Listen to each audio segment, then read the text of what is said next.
Bem, amigos, estamos aqui para a aula de revisão para a prova. Prova essa que vai ser realizada na próxima semana. Semana do dia 21 ao dia 28, isso mesmo. Então, pessoal, essa revisão é uma revisão boa, com tudo que já foi visto até agora, certo? Não há nada que faça se preocupar em questão dessa prova. Então, fiquem tranquilos, estudem pela apostila, estudem pelas videoaulas, que vocês com certeza vão tirar ótimas notas. Então, para início, vamos puxar o assunto lá do comecinho das nossas aulas, certo? Do primeiro, eu vou começar aqui novamente falando dos SGBDs mais utilizados no mercado, certo? É, Na categoria de pagos, né, de não gratuitos, nós temos o Microsoft SQL Server, esse que vem na versão Enterprise Standard, esse é cobrado, certo? É pago. O Oracle Standard Edition e outras versões sem ser a Express, tá? Então, também é pago, certo? E é caro. O Microsoft Access eu considero como ele pago porque ele faz parte do pacote Office e o pacote Office não é gratuito, certo? O MySQL também tem uma versão não gratuita, que é o MySQL Enterprise. Ele tem tudo que o MySQL gratuito tem, porém ele tem algumas ferramentas de auxílio, de administração mais aprimoradas, certo? Aí eu ainda tive a curiosidade de verificar o valor, né? O valor inicial desse software, do MySQL Enterprise, ele vem a partir de R$ 10.860, certo? Então é a versão mais básica do MySQL Enterprise, custa R$ 10.860, certo? Para os gratuitos, na classificação de gratuitos, nós temos o MySQL Community Server, que é direcionado à comunidade, não é isso? O Postgres SQL, o Firebird, o MySQL SQL Server Express, certo? Esse aqui tem na versão 2005, 2008, 2012, ou seja, cada versão do SQL Server Standard e Enterprise, eles lançam a versão Express daquele ano, certo? Atualmente, se não me engano, acho que está no 2013, o último, 2013 Express. Ele, o fator, a característica de gratuidade dele é limitada através do tamanho do banco, certo? Então, se eu não me engano, o SQL Server Express ele tem a capacidade de, de utilização até 8 GB de banco de dados, certo? A partir de 8 GB ele já trava o banco de dados e solicita que você compre uma versão paga, certo? O Oracle Express também tem uma limitação de capacidade de tamanho de banco de dados. Se eu não me engano é 8 ou é 10 GB, certo? Então vai de acordo com o desenvolvedor, a sua aplicação. Se a sua aplicação está direcionada ao Oracle e você tem essa capacidade, você acha que não vai alcançar esses 8 ou 10 GB, você vai para o Oracle. Se não, você procura o SQL Server Express. Se a sua aplicação for direcionada a eles dois. Se não, se for uma aplicação aberta, dê preferência aos bancos de dados gratuitos como o MySQL e o Postgres. O Firebird ele ficou um pouco de fora, já está ficando ultrapassado em relação principalmente ao Postgres e o MySQL, certo? Pronto, então dando continuidade aqui, SGBD. SGBD, que é o Sistema Gerenciador de Banco de Dados, ele é um software que possui vários recursos capazes de manipular informações de um banco de dados, interagir com o sistema de usuário, administração do banco de dados, gerencia aplicações, gerencia transações, otimiza os acessos. Então, ele é uma série de ferramentas incorporadas em um único sistema para facilitar a vida do administrador de banco de dados ou do desenvolvedor, se for o caso, se for ele mesmo que esteja atuando diretamente ao banco, certo? Ferramentas de backup, de restore, tradutor de comandos SQL, enfim, e ambiente de desenvolvimento. Alguns têm ambientes de desenvolvimento que você pode desenvolver formulários dentro do próprio SGBD para facilitar um cadastro de uns dados de uma tabela, enfim. Então é um conjunto de ferramentas e recursos incorporados num sistema só, que dá essa característica de SGBD, certo? Sistema gerenciador de banco de dados, software gerenciador de sistema de banco de dados. Tipos de banco de dados, pessoal. Primeiramente nós temos o relacional, certo? Que é o mais comum. e mais utilizado, e até o mais utilizado recentemente.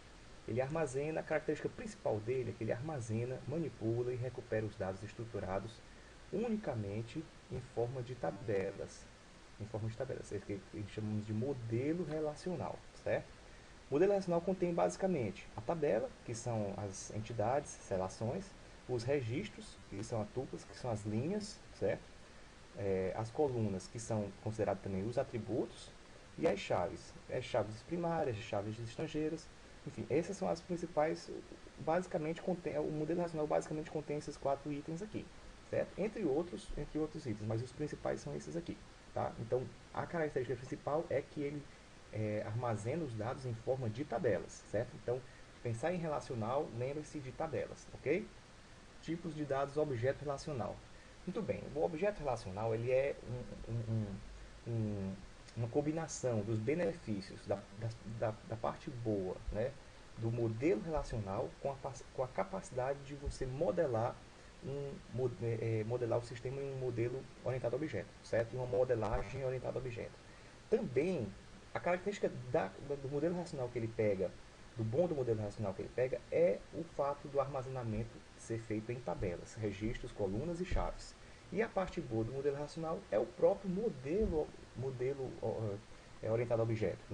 A parte boa do modelo orientado a objeto que ele pega é justamente o modelo orientado a objeto, a facilidade de você estar incorporando esse modelo junto com linguagens de orientado a objeto, por exemplo, Java, é, .NET, certo? Então, essa que são as linguagens consideradas mais modernas recentemente, certo? Então, ele pegou o bom do orientado a objeto, que é o próprio modelo, junto com as linguagens mais modernas, e juntou com o modelo relacional, que é o armazenamento de registros e informações em formas de tabelas, registros, colunas e chaves. Beleza?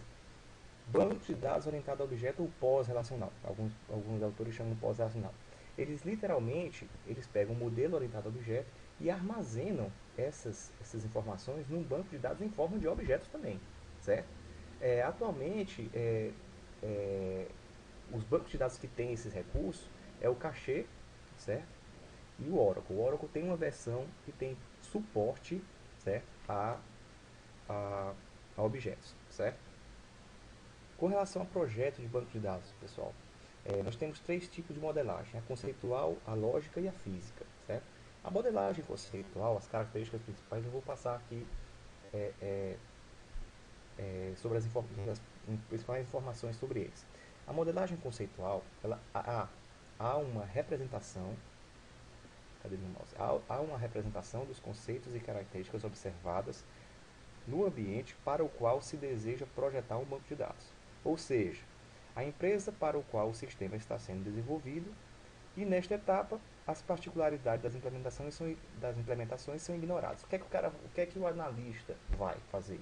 Ele vai para o ambiente a qual o sistema será projetado e vai tentar abstrair aquelas informações, aquele modo de trabalhar, aqueles dados que a instituição, a entidade usa para o seu movimento diário e tentar abstrair em cima de um modelo sem dar referência a um determinado banco de dados. Ou seja, ele vai só mapear os processos, mapear os dados que são necessários para fazer o sistema, certo?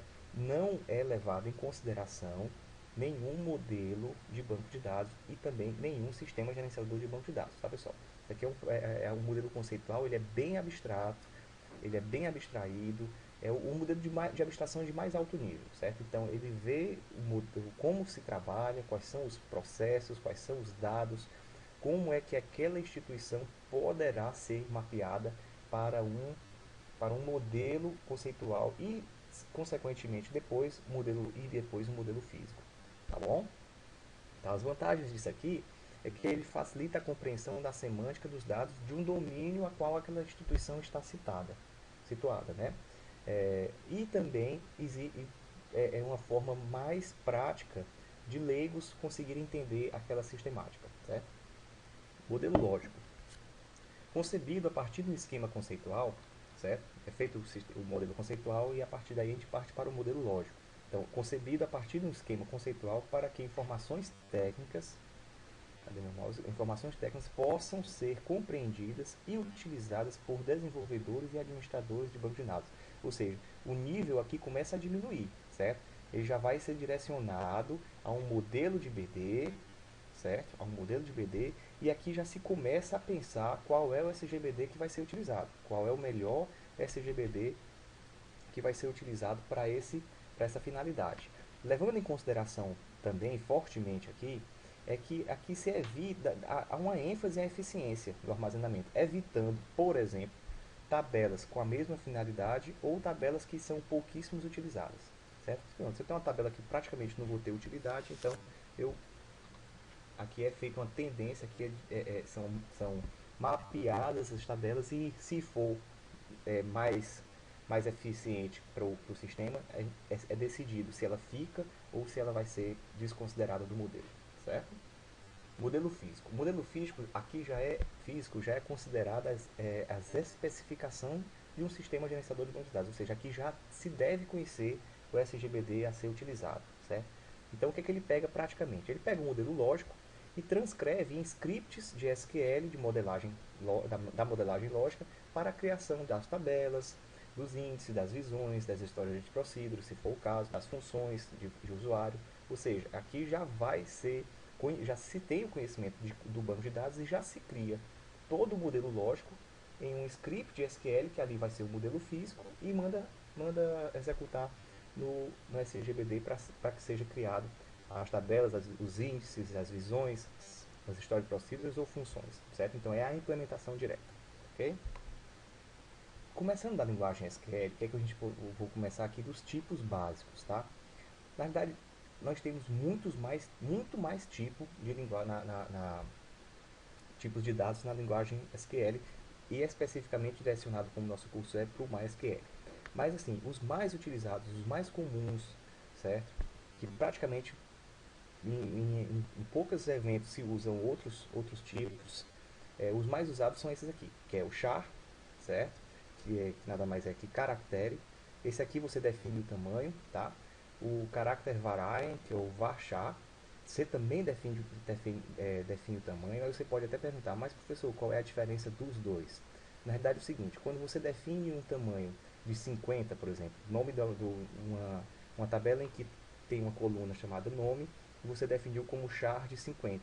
Então, ele vai armazenar no banco os 50, mesmo que o nome tenha apenas 5 caracteres. Por exemplo, Arthur, que são 6 caracteres. Se somente for Arthur, mesmo assim ele vai ocupar o espaço dos 6 caracteres onde tem o nome Arthur e do restante todo em espaço branco até chegar em 50. Então ele ocupa em todas as linhas, fisicamente no disco do computador, os 50 caracteres que foram destinados para aquela coluna.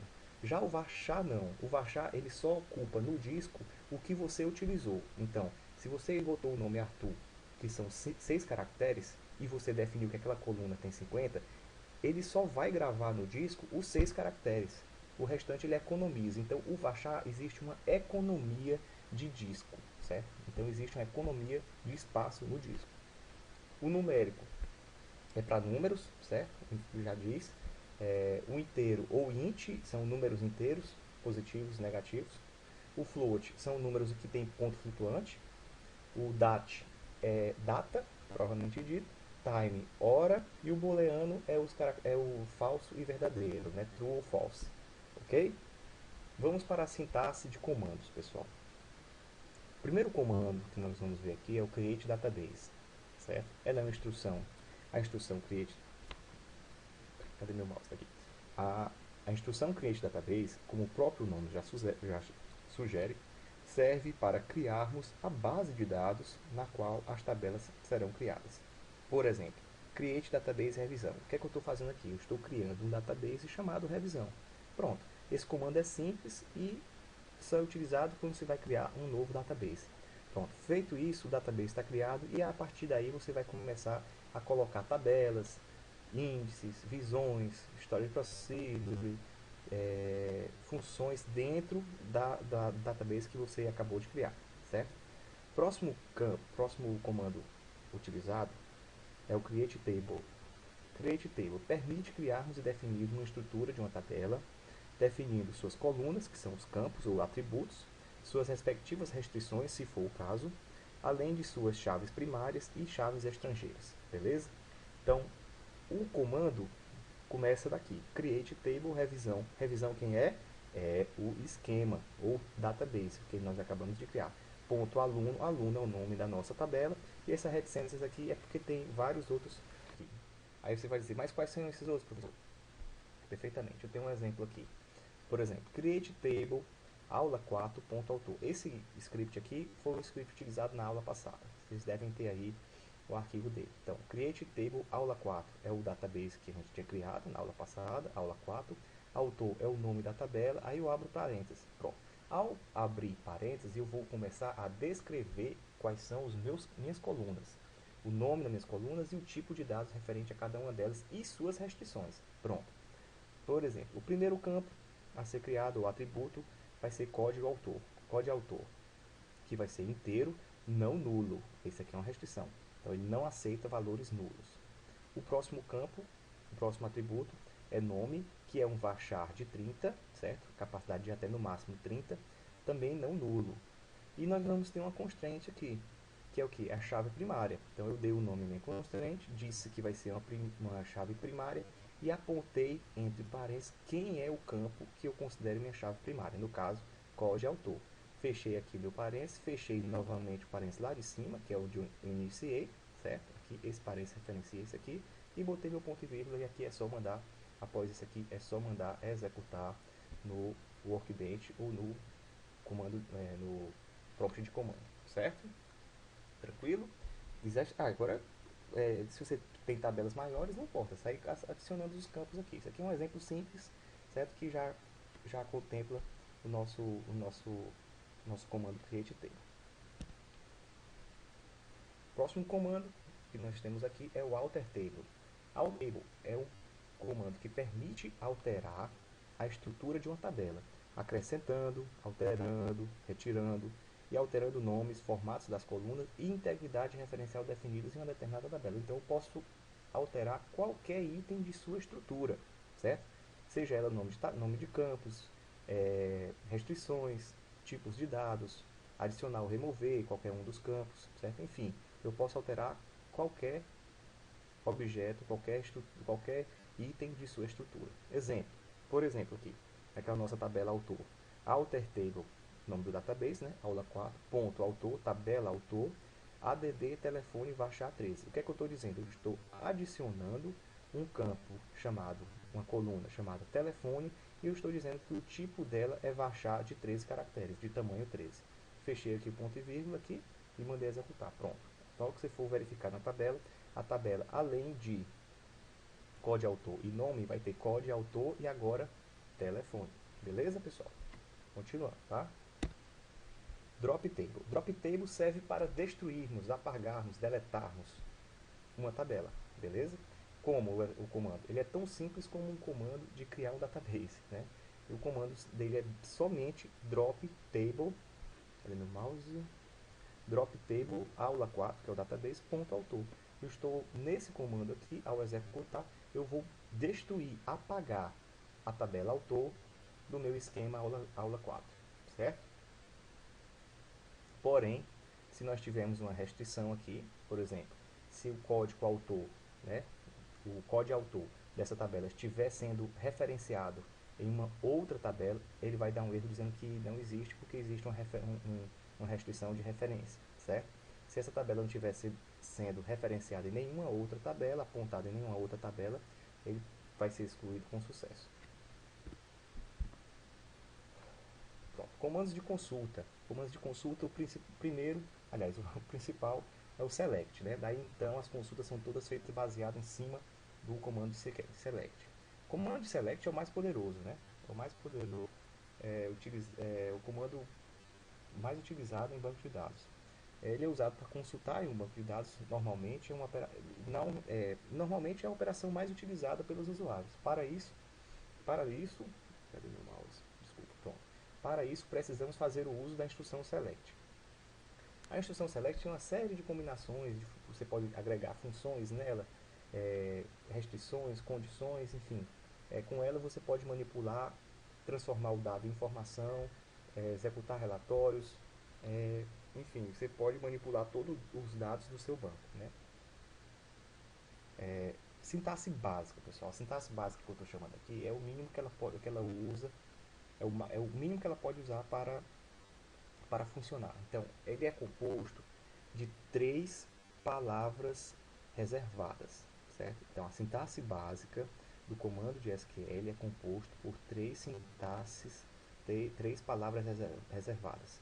Primeira, select, from, a segunda, from, e depois a cláusula L, certo? Pois bem, o que é que cada uma dessas faz? Aqui ele diz select e logo em seguida ele diz quais são as colunas que ele deseja visualizar, que ele deseja resgatar ou selecionar. A próxima palavra reservada é o from, que é de quem? De qual tabela, certo? Então, selecione colunas x, y, z, de qual tabela? Da tabela fulano de tal, né? Aqui no caso nós usamos o nome de tabela. E o where é quando ou onde. Aí vem a condição, onde o código do autor foi igual a 1, foi igual a 2, onde o salário for maior que 1.000, enfim, certo? Essa condição é onde você vai dizer quais são os critérios para você trazer essa lista de informações enumeradas aqui no lista de colunas, beleza? Vamos para uns exemplos aqui. Próximo comando, insert into. Insert into é um comando para incluirmos dados em uma tabela, ou seja, popular as tabelas, certo? Essa instrução tem como sintaxe básica, certo? Insert into, nome da tabela, certo? Aqui não é obrigatório, certo? Mas é sempre uma boa prática você informar os nomes das colunas, nome, telefone, data de nascimento, se for o caso, enfim, todas as colunas que você vai querer que, ele, que você vai informar os valores e depois values. Beleza. Depois desse values nós temos um parêntese aqui, que ele abre e fecha. Essa relação dos valores, certo? São os valores em que você da nova linha, nova linha da tabela, e ela deve estar na mesma ordem, os valores devem estar na mesma ordem da lista de colunas. Por exemplo, se você começou aqui com nome, telefone, você colocou aqui na lista nome, telefone e data de nascimento, os valores que devem estar neste espaço aqui deve ser o nome, o telefone e a data de nascimento. Todos eles separados por vírgula, certo? Tranquilo? Então, se você ordenou, disse qual é a ordem aqui, você tem que obedecer também aqui embaixo. Se você não colocou nenhuma lista de coluna, você vai ter que informar os valores na ordem em que a tabela foi criada, certo? Então, se primeiro veio o nome, você vai botar o nome primeiro aqui. Se o segundo campo a ser criado na tabela foi a data de nascimento, então você terá que botar a data de nascimento logo em seguida do nome. E o terceiro e último campo seria o telefone, enfim, você coloca o terceiro e último campo, telefone. Então a ordem, se você não descrever são as colunas aqui e a ordem que você vai informar, você deve obedecer a ordem de criação lá da tabela, certo? Exemplo, insert into tabela autor, nos campos código autor e nome, os valores 1, que é o código, e o nome Machado de Assis. Tranquilo? Eu acho que isso aqui ficou claro, pessoal. Comando de update. Comando de update serve para que a gente possa alterar as informações, as linhas de uma tabela, certo? De um determinado banco de dados. Sintaxe básica dele, certo? Começa por update, certo? Em seguida do update, ele vem o nome da tabela em que você vai manipular, que você vai alterar aquele campo. Em seguida, vem a palavra reservada set. Esse set é onde você vai dizer a lista de coluna, o nome da coluna e o novo valor que você está informando, certo? Então, isso aqui é mais de um. Exemplo, nome, o novo nome, vírgula, telefone, o novo telefone, certo? Daquela condição, daquela linha ali, certo? Então, você altera linha por linha de cada vez, de acordo com a condição, o L vem aqui. Então, vamos lá. Coluna, o nome da coluna que você vai alterar, recebendo o novo valor. E aqui você vai repetir quantas colunas ou quantos valores você deverá alterar, separados também por vírgula. Próxima palavra reservada, o where e a condição. Pronto. Exemplo aqui embaixo. update da database aula 4, tabela autor, set, que é para setar, né, novos valores. Nome, recebe o nome que vai ser alterado, vai ser agora Monteiro Lobato, onde ou quando o código do autor for igual a 1, certo? Vamos voltar bem aqui no slide anterior que vocês vão entender. Aqui nós inserimos o registro número 1, código autor número 1, e o nome do autor era Machado de Assis. Com esse comando de update, certo? Nós vamos alterar onde o código de autor for 1, nesse caso vai ser Machado de Assis, o novo valor que ele vai receber vai ser agora Monteiro Lobato. Então, o código 1 do autor, o autor que tem como código 1, deixou de ser Machado de Assis e agora passou a ser Monteiro Lobato, certo? Delete. O comando de delete é utilizado para excluir linhas de uma tabela, certo? Sintaxe básica. Delete from, nome da tabela, e a condição, em seguida para reservar do where e condição. Devemos ter cuidado aqui quando com essa condição where aqui. Se vocês, ela não é obrigatória, você pode botar só delete from nome da tabela. O problema desse caso aqui, nesse caso aqui, é que se você esquecer isso aqui, ele literalmente limpa a tabela. Ele não deleta a tabela, ele não dropa a tabela, mas ele deleta todos os registros que tem naquela tabela. Então, nesse caso aqui, é muito importante você ter um cuidado com essa condição where aqui, certo? Se você fizer um delete from, nome de tabela, você vai literalmente apagar todos os registros da tabela. Já se você botar o where e a condição, você vai apenas apagar aqueles registros, ou aquele, né, ou um, ou vários, que satisfaçam a condição. Exemplo, delete from, deletar de aula 4, que é o database ponto autor, quando o código do autor for 1. Pronto, vamos ao histórico de alterações desse autor que nós fizemos. Nós inserimos, a primeira coisa que nós fizemos foi inserir. Nós inserimos o código 1 com o nome do autor Machado de Assis. Em seguida, nós fizemos o update. Nós alteramos de Machado de Assis para Monteiro Lobato o autor que tinha código 1. E agora o autor que tem o código 1 será removido da tabela. Então a tabela ficará vazia novamente. Tranquilo? Em alguns, só vou fazer uma observação. Em alguns campos, isso aqui é um comando de SQL puro, tá? Em alguns SGBDs, certo? Às vezes ele pede a obrigatoriedade de se colocar asterisco, delete asterisco from, certo? Mas o comando, em suma, do SQL puro é só delete from, ok, pessoal? Funções agregadas. São várias funções, aqui são as mais comuns, tá, pessoal? E bem mais utilizadas também. A função count, ela literalmente, pelo próprio nome diz, count, contagem, né? Conta a quantidade de linhas de uma tabela satisfazendo uma determinada condição que está lá na cláusula where, certo? O AVG, que é average, que é responsável por medir a média aritmética. Ele faz a média aritmética de uma determinada coluna, também satisfazendo uma condição.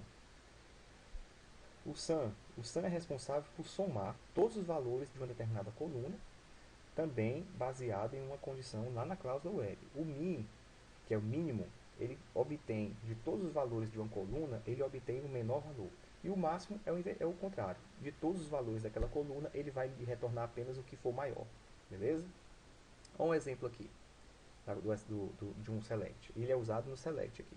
Select, função, eu posso colocar count aqui, AVG, soma, que é o sum, min e máximos. Entre esse parênteses, eu coloco a coluna que eu estou em consideração, certo? From, a tabela que eu quero fazer essa contagem, fazer tirar essa valoração, e o where com a condição específica para aquela soma, ou aquele count, ou aquele média, ou aquele mínimo ou máximo que eu estou desejando. Ok, pessoal? Então, lembre-se que o count conta a quantidade de linhas de uma tabela satisfazendo uma determinada condição. O AVG, ele realiza a média aritmética daqueles valores, também determinado uma condição. O SUM, ele faz a soma de todos os valores daquela coluna. O mínimo, ele extrai o menor valor daquela coluna. E o máximo, ele vai extrair e mostrar para você o maior valor daquela coluna. Beleza? Agora nós vamos entrar em join, tá? Quando precisamos, o que é que acontece com o join? O join, às vezes, você precisa fazer um retorno com uma consulta no SQL em que você precisa juntar, ou seja, mesclar, integrar mais de uma tabela no banco de dados. Para quê? Para tornar os dados mais claros, certo? Então, quando precisamos realizar consultas que envolvam mais de uma tabela, uma das soluções seria a utilização de junções. As junções permitem que acessemos mais de uma tabela utilizando apenas um select, certo? Por que eu botei o exemplo V no Workbench? Porque vai ficar mais claro da gente executar lá os três tipos de join, que nós vamos ter o inner join, o left join e o right join, beleza? Então vamos lá, eu vou fechar aqui o slide e nós vamos lá para o Workbench. Perfeito. Estamos aqui no Workbench. Então, pessoal, esse aqui é um banco que, se eu não me engano, a gente usou na aula 3, tá? Já está populado, então esse aqui fica mais fácil da demonstração. Eu tenho duas tabelas aqui, certo? Aliás, eu tenho várias tabelas, mas eu tenho uma tabela que tem relacionamento entre si. Por exemplo, eu tenho a tabela departamento, que são os departamentos se eu não me engano, de uma faculdade, certo? E aqui eu tenho um funcionário. E o funcionário está lotado em um departamento. Então, na tabela funcionário, eu tenho o código do departamento, tá? Então vamos lá. Eu vou listar aqui todo mundo que está no todos os dados que estão no departamento. Posso abrir. Perfeito. Então, departamento, nós temos um departamento chamado departamento de física, que fica na sala 10, matemática, que fica na sala 11, computação 12 e análise sala 20, certo? E nós vamos agora listar os funcionários.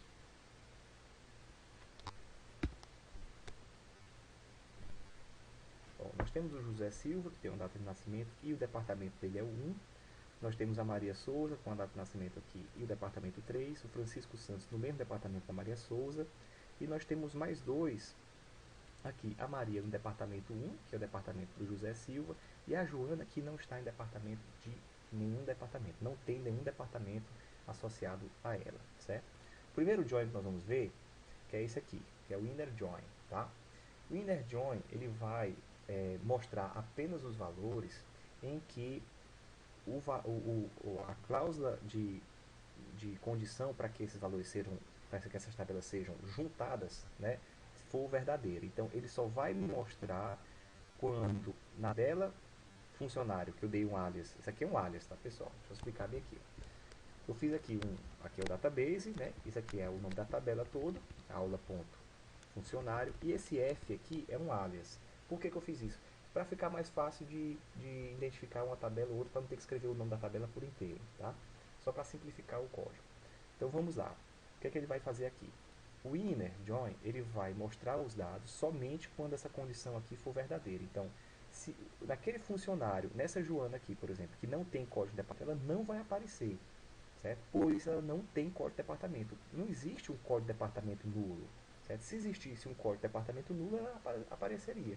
Mas não, aqui só vão aparecer os funcionários onde existe departamento anexado a ele, ou seja, vai aparecer o José Silva, Maria Souza, o Francisco Santos e a Maria, certo?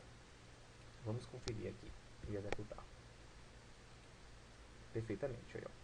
2 no setor de física e 2 no setor de computação. O José Silva, a Maria Souza e o Francisco Santos. Então, a Maria,